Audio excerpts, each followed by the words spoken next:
Hey, comic book fans, welcome back to Comic Book Corner 2.0. And fans, you're with me, Mike Spider Slayer, getting ready to do Countdown number 40. That's right, everybody. Yeah, this week we had a total of 12 comics come out all together. I read them all on hard copy books, no digital books this week. Trying to get out this countdown a little bit early because the release of, the few books that we do have come out on Christmas week, and those books come out on Tuesday. So I did want to get this out just probably about a day earlier so I stay on track with things. So with that being said, let's get started with this week's countdown. And we start off with number 12.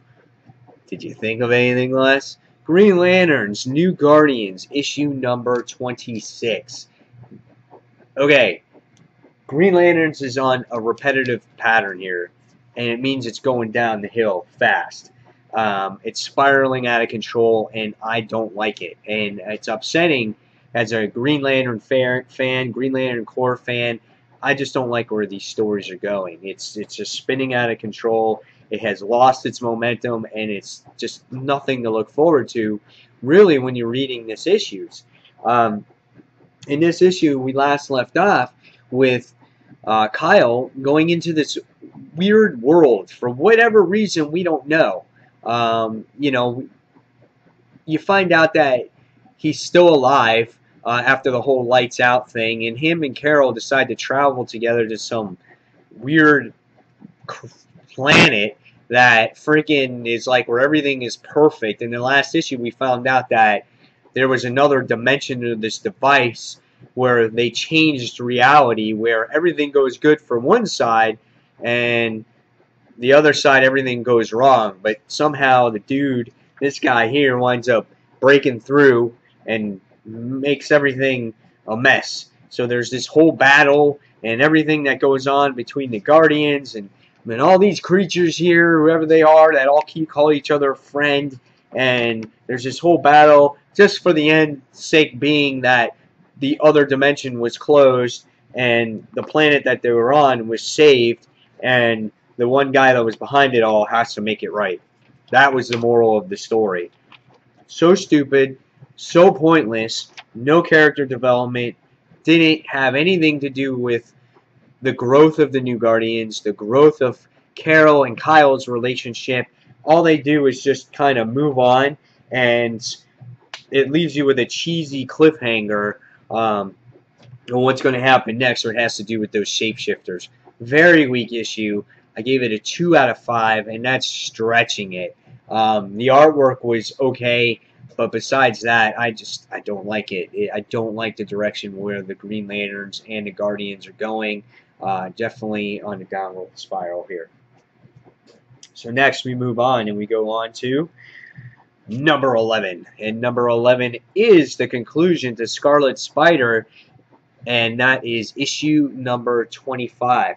So 25 issues now I've been reading how Scarlet Spider has been a monster, and he's been bad for society, and he shouldn't be a hero. And then he has good days where he's like, you know what? I'm going to be a hero today. I'm going to be the best damn hero that there is. And then when something goes wrong again, it's kind of like, you know what? I hate myself. I'm depressed. I'm a loser. And this has been a repetitive thing about the series for the entire time. This series right here could have been summed up in a story arc. No more than 6 issues. This has lasted for 25 issues, and it's the same thing with this story. In this actual story, you get to see Scarlet Spider, and you get to see Arcely go out on their own here to Mexico.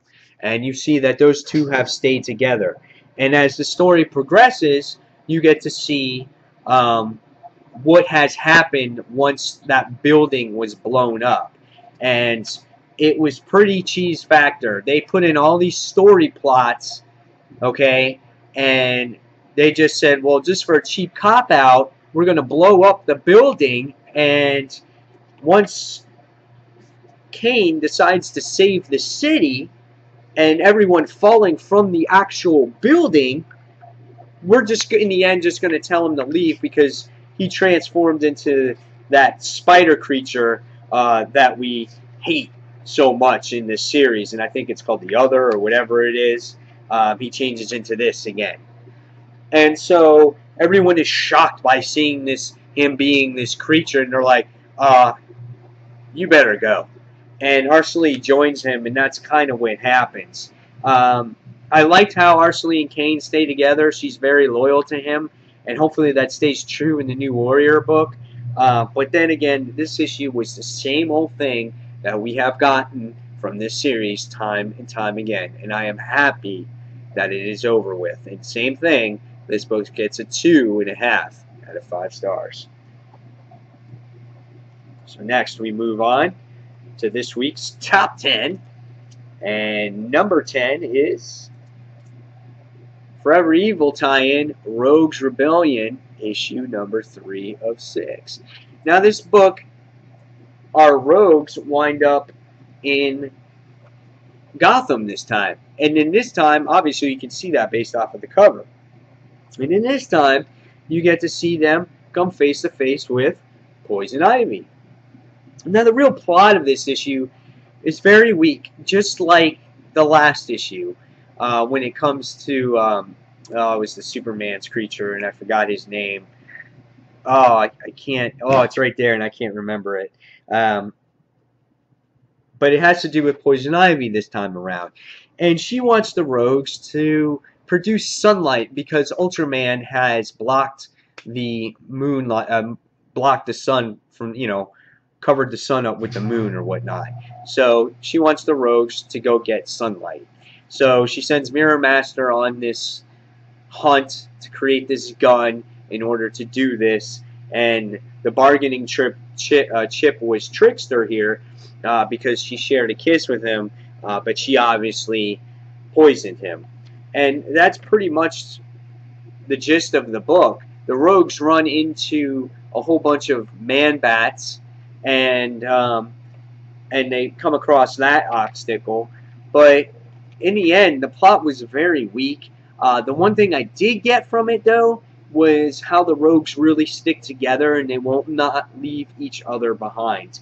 The artwork was not very appealing to me at times. Poison Ivy looks like an older lady, not the desirable character that, as a reader, you want to see because she is a very persuasive character for the male. You get to see a quick little interaction, little cameo of ventriloquist in there, which was kind of interesting. But the issue was kind of average for me, and I'm finding that this Forever Evil tie-in is just a bunch of pointless stories going to one place to the next. And by the time we get to it, they're still in Gotham by the end of the issue, but this time around, they come across Clayface and Mr. Freeze. So, I'll continue reading it because it is fun, but there's no real drive behind it. And I can see why people don't really want to read the book or not get the tie-in. Because really it's not doing too much with the crime syndicate at all or stopping the crime syndicate. They just come across different other villains and that's it. And no real drive behind it. But it's fun. So I'm going to give this one a 3 out of 5. So next we move on, and we move on to number 9. And number 9 is the conclusion to the Vibe series. This is issue number 10. Now this series, I thought this series was really good. I thought this series for the most part was one of those sleeper series that is a really good story that's being told here, and people just don't want to give it a chance because maybe they don't have the extra money or they look at Vibe as this generic character. And I totally get it, but this series for the most part has been solid. And it all comes to a conclusion here with Vibe coming face to face with Amanda Waller. And basically he's holding her as a bargaining chip, and he wants to call the shots now and work with only Agent Gunn. And his wish is granted, but in the whole process of this final story on how they wrap everything up is Vibe has been trying to get his brother. And his brother kind of saves him from exploding. and because you've been seeing he's been getting pieces of his memory back, and again, Vibe's brother saves him, and they have a conversation and things like that, and they try to rescue Gypsy, and so it's all a bunch of it's a whole bunch of dialogue with Vibe telling his story on how his whole adventure concluded here.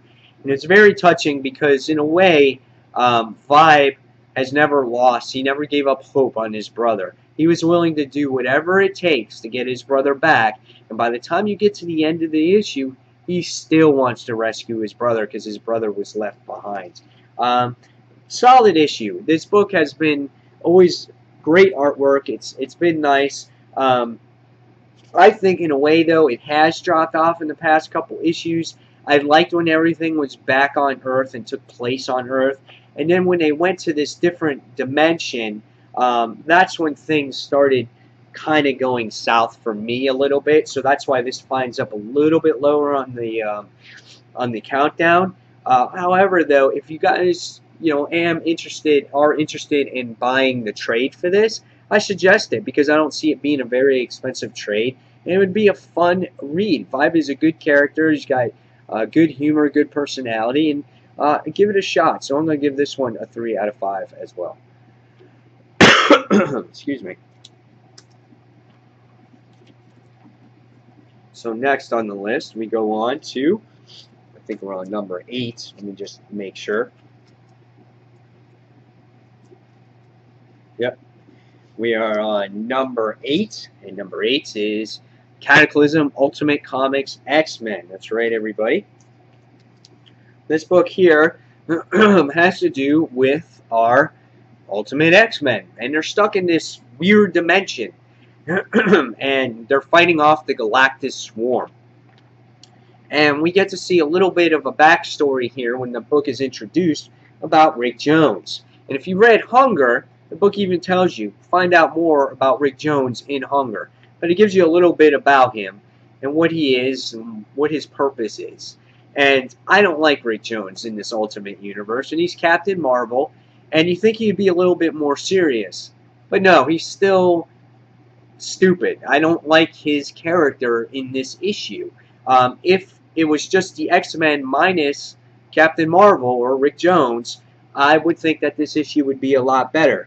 But I feel that the humor is forced, and it's constantly being brought up about, hey, does Shack Burger still exist? Can you bring me a milkshake? I'm like, they're trying to lighten up where it's not needed. I didn't see it, And in this entire issue, you find the X-Men doing battle against the Galactus Swarm.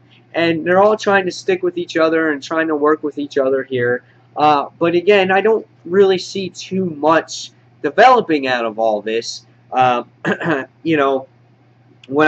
was reading it, I'm like, okay, they're fighting the Galactus Swarm. They're invading the Galactus Swarm. They don't know how to escape. And then what happens is the Galactus Swarm breaks through, finds them underground, and we see that, Kid Wolverine, or whatever it is, he winds up getting infected, and Rogue has enough of it. She transforms into a whole bunch of people because she's absorbed all their power. And then by the time you get to the end of it, the one thing that made up for this issue was the ending. And I'm going to spoil the ending because you kind of feel for the character. And just as Pixie gets recharged to send them out of this weird dimension that they're in, fighting the swarm, she winds up getting stabbed by one of these characters, or one of these swarm creatures. And you're like, oh, damn, that's some serious stuff. And you really felt that right here. When she's sitting there, all right, I'm recharged, ready to go, and then you see the expression in the characters' faces. And you're like, uh-oh, something bad's happened. And it looks like she winds up getting killed. Not for sure yet if it's confirmed that she's killed, because she just says, oh, I don't feel well, and she's standing there. But if you are a Ultimate X-Men comics fan, and you've grown to love Pixie in this series, I'm sure you'll be upset that she either is dying or is going to die or whatnot. So But besides that, this was a very forgettable issue. Nothing really changed the scape or the scope of the series or the event that's going on here. So again, I'm giving this one a 3 out of 5. So with that being said, now we're going to move on to number 7. And number 7 is the Superior Spider-Man issue number 24. Now this issue, I did a in-depth review if you guys want to check that out on Dark Avenger Inc. I went into a full description and went through what I felt about this issue. In this issue, you get to see Superior Spider-Man get infected by the symbiote, by the Venom symbiote. And it was confirmed that it is Superior Spider-Man. Some people were saying that the symbiote got loose and it's on its own and things like that. No, it infected Superior. And we find out a lot about this issue. This issue is very busy with lots of plot lines. A lot of things have to get resolved in the conclusion, I think, to this story arc, which is double-sized. I think I would have loved to see another part to this so we could develop Peter or Superior a little bit more with the Venom symbiote as him spiraling out of control with this suit. I would have loved to see that more. More interactions with Aunt May, more interaction maybe with Mary Jane, with the people around him that he cares about, and really getting even more mean to them. I would have kind of seen that a little bit more. But with all the plot lines that go on in this issue, everything seems so rushed, and to make it to that next issue. So we get to see that without the symbiote suit, Flash, he is going to die in a few hours. Cardiac is kind of immobilized right now because he got stabbed in the chest. We also get to learn that Green Goblin's posing as Hobgoblin and taking all of the money away from the original Hobgoblin's franchises. So you get to see a little bit of that in here. You also get to see a story here with Anna Marie, who feels really bad that her aunt doesn't like her because of things that were said. You get to see Superior trying to prove himself that he can control this Venom symbiote. You also see Carly. She gets the dose of the Goblin formula sprayed into her face. So what's going to happen to her? Mary Jane barges into Peter or Aunt May's apartment, tries to confront Aunt May and J. Jonah and everybody and have a conversation. And she finds out that he's wearing the black suit again. And just as you're getting into something, another character gets involved in the story. Captain Wannabe, she's another one. She's the one that gets thrown into the mix as well, breaks in at one time. It's just, there's a lot going here. And then at the end, you get Mary Jane that calls the Avengers involved to try to help save the day. Very crowded issue. There was lots of things that I wanted to read here, and it just ended on each and every point. Now, I'm sure I will get those answers in the next issue, but I would love to see a little bit more of a development. Have this story arc maybe last a little bit more than 3 issues or 4 issues. I would love to see the Venom symbiote again taking over Superior's mind and spiraling out of control and hurting the people even more that Peter loves. I would love to see that because you've seen that in other issues of Amazing Spider-Man. So, I don't know, but that's my opinion. So, again, I'm going to give this one a 3 out of 5 just because it was kind of all over the place for me. But good artwork, and this was higher on those 3 marks. This was pretty close to being a 3.5 out of 5 stars. So next we move on to number 6. And number 6 was the Amazing Spider-Man 700.4. Now this story continues the story, if you read 700.3, where Peter Parker was thrown into the Black Lodge, which was a hospital for supervillains. Now, the person he faced in the last issue, his name was Firebrand. And Firebrand was the one that burned Peter Parker. And Peter Parker is, trying to recover from his wounds.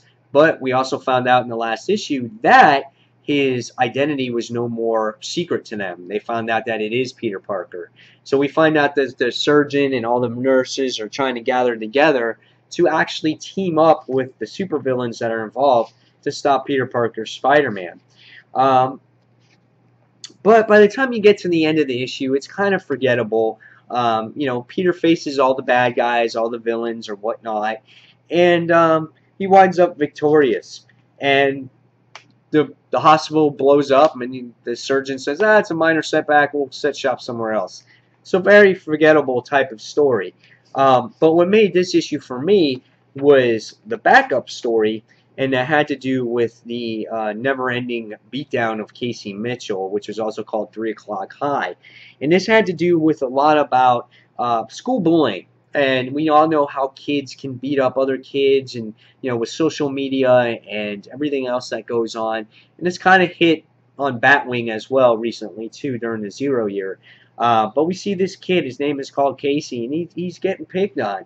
And he said that Spider-Man's going to make an appearance here. And I'm telling you that he's going to come here.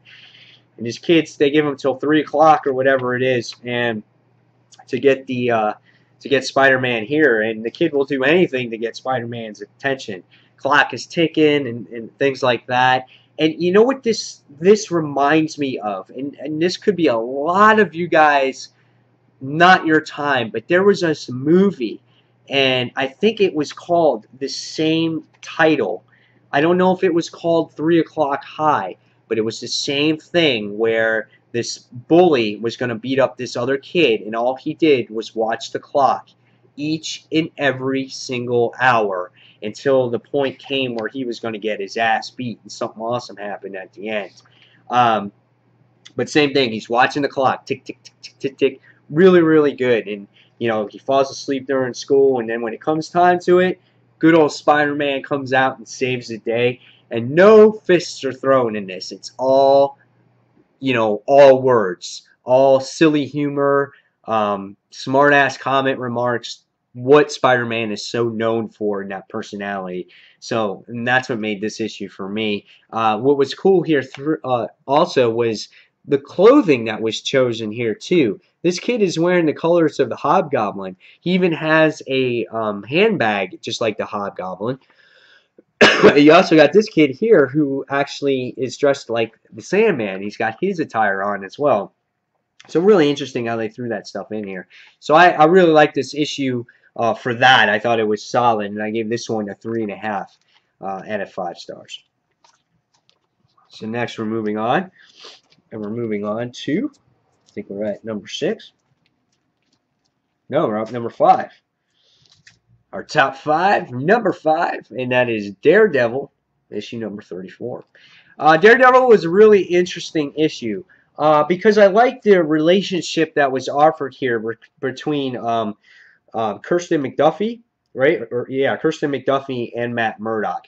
We're still trying to finish up this Serpent Society, Sons of Serpent type of thing, where Jack Russell was in the last issue, and the demons and everything that shot him, and we're trying to wrap that up. He meets up with Captain Strange and has these things, and he calls out the Sons of Serpent and tries to make all of New York aware, of what's going on, of this group that who knows who could be with you or whatnot. So interesting things here. But the artwork was really well done. I really like this. It's starting to get back to where it was. Jester's being captured. And again, the relationship between Kirsten McDuffie and Matt Murdock has really hit it off to me, because they come up with this plan to let all of the city know of what's actually happening with this Sons of Serpent. So they wound up broadcasting it all across New York. And Kirsten McDuffie is the one that keeps carrying on, because Daredevil wants to capture the Jester. And we get to see that here. But it's all, set up as a trap, but he winds up being successful. But when people are kind of on to this girl that's on the rooftop talking, they go and they're going to possibly go and they shoot her.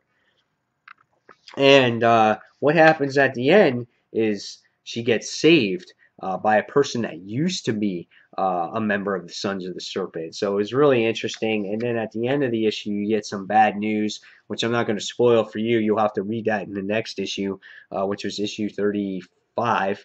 And but I enjoyed this one. Again, great interactions here between those two characters. I like the relationship there, and I'm going to give this one a 4 out of 5.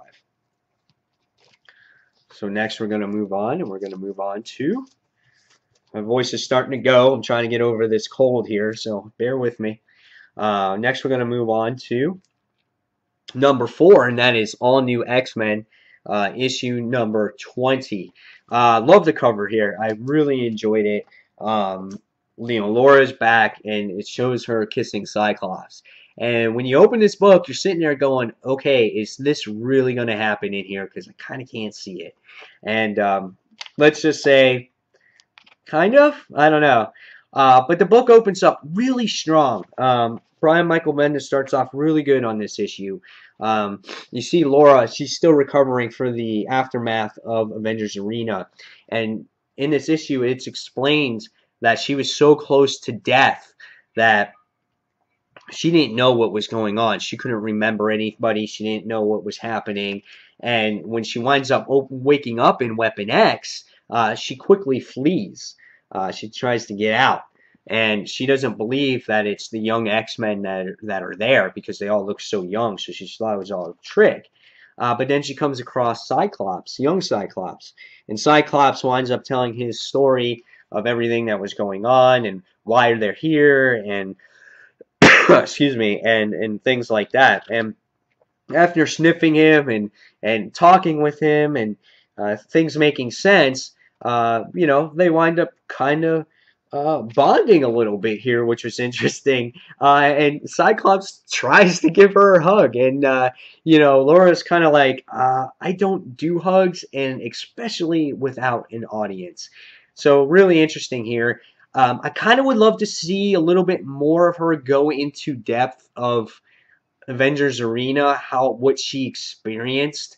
I kind of would like to see that more. Maybe even have a focal issue on her just experiencing some of those events for readers that may have not read Avengers Arena and seen more of her actual story. Would love to see that. But then this is when the issue drops off for me. We go back to these zealot people, these worshippers or whatnot, and they start going on and on about the mutants and how they're not here for society and they're not humans and blah, blah, blah. And Laura wanted to go after these people, so they go after them. And in this part of the issues, I was like, I don't care. And then it looks like by the end of this issue, excuse me, you get this mutant that sits there and winds up, that looks like that's part of the group that winds up throwing them all off. And then it says to be continued. So it says God's will be done. Okay. So by the time I got to the end of it, I was like, oh, man, why did it end like that? It opened up with a really good start, really good reintroduction to Laura and why she's back, and good interaction between them. And I like the Kitty interactions here too, how she was, how young Jean Grey was trying to get into her mind, and Kitty told her to stay out. It's her place. When it's time, it'll be time for her to explain what's going on. And I liked all that. And then it went south with this group, which I totally don't like. So, I still give it a 4 because overall it was really strong, but the end is what ruined it for me. And that's why it got like that number 4 spot. But it still got 4 stars because everything in the beginning kind of overshadowed it a little bit. I kind of ignored it because we know what the real purpose is of this issue. All right, so now we're moving on to number 3, top 3, and that is Harley Quinn issue number 1. This issue, when I read it, I was kind of like, okay, where do I rate this? Because it's really hard to give a really good grade on this book. Fact being is that she's really not established yet. And I feel like this is going to be a story that's going to be told for a while. And it's going to take her a while to get her, roots planted in the New 52 universe. She has been here, but she's been part of a team. She's been part of the Suicide Squad. and you've seen her interact with other characters and things of that nature. But we are yet to see her in an introduction to her own series and to be solo. So she's got to get introduced to a whole bunch of new characters, a whole new cast, a whole new environment, job, people who she's going to go up against. It's going to take some time. And so I feel to get a rush judgment on this, it's hard. And I know people are going to be hard on it because it's Harley Quinn, and people are very passionate about Harley Quinn. So I'm going to give credit here to Amanda Conner and Jimmy Palmiotti, because I think they're going to want to take they're going to try to take their time on this. And the interesting thing about this issue is, first off, I started off with the art. The art was really solid here. At times, it looks kind of comical, but when there's serious moments, for instance, and I'll try to point out the page here, where Harley looks like a badass and she's going to kick some ass, is right here. Harley just looks like she's some serious ass kicker, and also I thought she looked a little older for her age, I thought here too. But nevertheless, it makes her look more serious. But you find out that there is lots of comical humor here. Some of it may go okay, and some of it may not. But for instance, I'm not a fan of a whole bunch of baggage being taken on her while she's riding a motorcycle. Wasn't a fan of that. I can dig her, taking care of a dog that's being abused, because you kind of see a lighter side of her. So I get to see that. So I see that part. The talking beaver or whatever it is, don't dig that. But the rest of the story I thought was really good, because again, it's planting a solid foundation for her in this universe, which I can respect.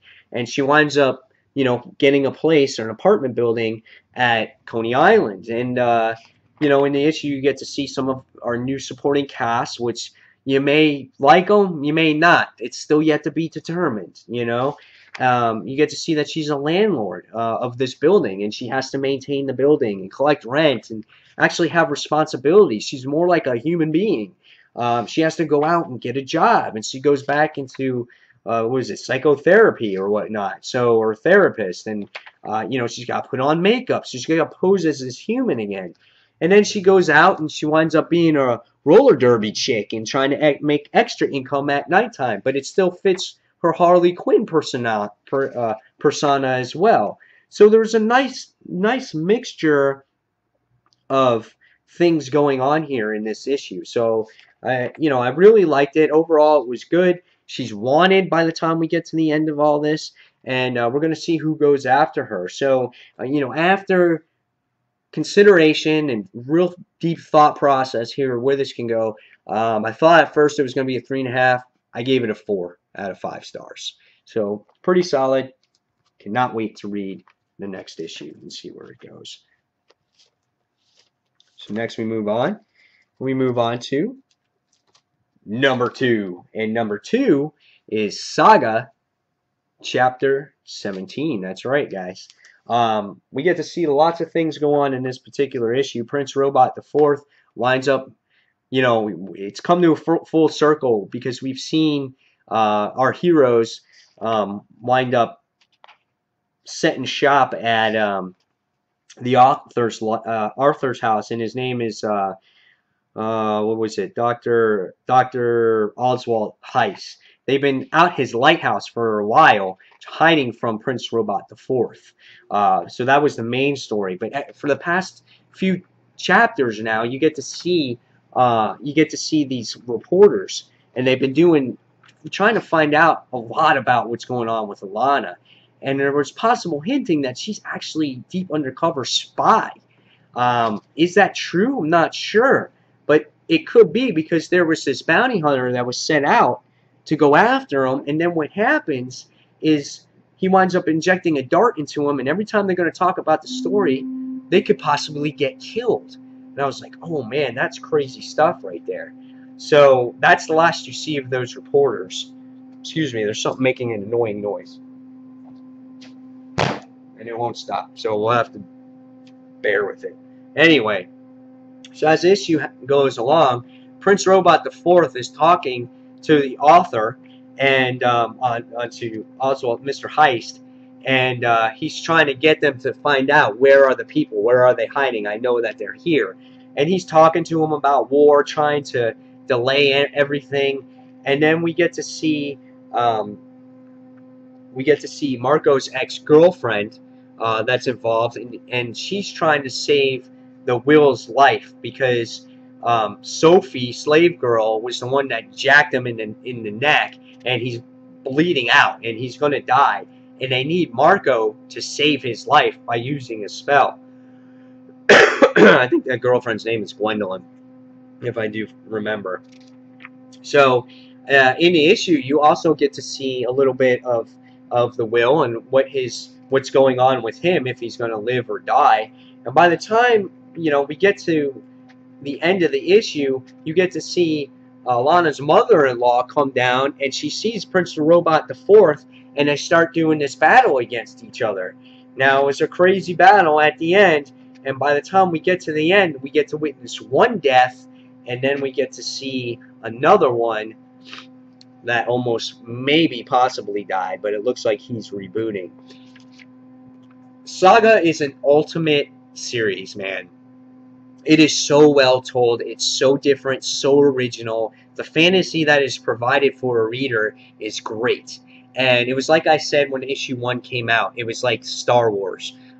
There's so much you can do here with this universe. And these characters really make you feel for them. I really, really like all the characters that are involved.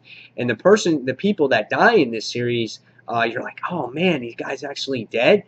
So it's very sad. But the relationship between Alana and Marco are phenomenal because they're people that are at war with each other. And they gotten together to make a couple, and they have the baby. And the baby, Hazel, is the one that they have to protect. It's such a great series. If you guys can read it in trade. Trade is cheap. The first one's like $5.99. It is so good. And then the others are maybe just as cheap, or $9.99. Not expensive at all. And they're only on issue 17. You can catch up on this really good, really quickly. It's really good. It's great character development. I think you guys would really appreciate this. So with that being said, we're going to move on to our #1 comic book of the week. And the #1 comic book of the week is, bam, right here, The Amazing Spider-Man, issue number 700.5. This might get maybe comic book of the year for me. I thought 700.2 was good. This puts this to shame. This has everything that Marvel used to be. If you're a fan of Marvel Comics from years, this is what it's about right here. It's got classic Spider-Man with Mary Jane, the relationship that everybody loves. And even if for one issue, the writer here, Brian Reed and Chris Sotomayor, hit the relationship on the head. It made you appreciate Peter Parker and Mary Jane on here. It made you appreciate the Fantastic Four. It made you appreciate Johnny Storm and Ben Grimm's relationship. It was such an awesome book. The dialogue between the characters was phenomenal. The humor was excellent. It was just a great read. And, the whole issue has to do about this device where if Johnny Storm doesn't hold on to this device and Reed Richards gets it, the whole universe implodes. And Peter Parker, all the poor guy wants to do is sleep. He's looking for sleep. But by the end of the issue, you find out that it was all just a prank that Ben Grimm was doing on Johnny, which was hysterical. And then, you get to see that right here. He laughs at the whole time. Look, he's like, ah, ha, ha. And then you got Mary Jane, who's involved because everything happens in her apartment. And she's like, well, can we just close the hole in my apartment? She's like, we can hang out here. We can have drinks. Who cares if the universe implodes? It's just so awesome because it was so nice to see them all knowing each other in their universe, not everything being so dark and so secret. It was just fun and humorous, and you had a good time with it. Now, at the end of this issue, the backstory of this one had to do with a child that was saving Peter's life. And Peter was so hard on himself. He was at the hospital trying to, take care of this kid, watch the kid, and the kid winds up finding out his identity before he passes away. And the child sits there and says, every time I was in need. I thought of Spider-Man, and he's like, I even drew my own comic. And when he passed away, his parents met up with Peter and gave him the actual comic book that he drew. This was a very touching story. This was a Spider-Man tale at its finest, and it was a stripped-down Spider-Man. You did not need a Venom symbiote. You did not need high-powered action. You did not need all the best villains in the world to make this what Spider-Man truly is. And this is why this got #1 on the countdown by far. If I could give this a higher grade, I would. This was an excellent and well-written issue. I suggest it to anybody out there who is a Spider-Man fan, a Fantastic Four fan, and just a straight-out classic Marvel fan. You're going to really enjoy this book. So, guys, there you have it. There's the countdown for the week. You saw the worst. You saw the best. And, guys, next week it will be a little countdown. It'll be like maybe 5 comics at best. So it'll be really short. And I hope you enjoyed this week. So, guys, as always, thank you for watching Comic Book Corner 2.0. And until the next comic book review, this is Mike Spider Slayer signing off. And thanks for watching, everyone. See you soon.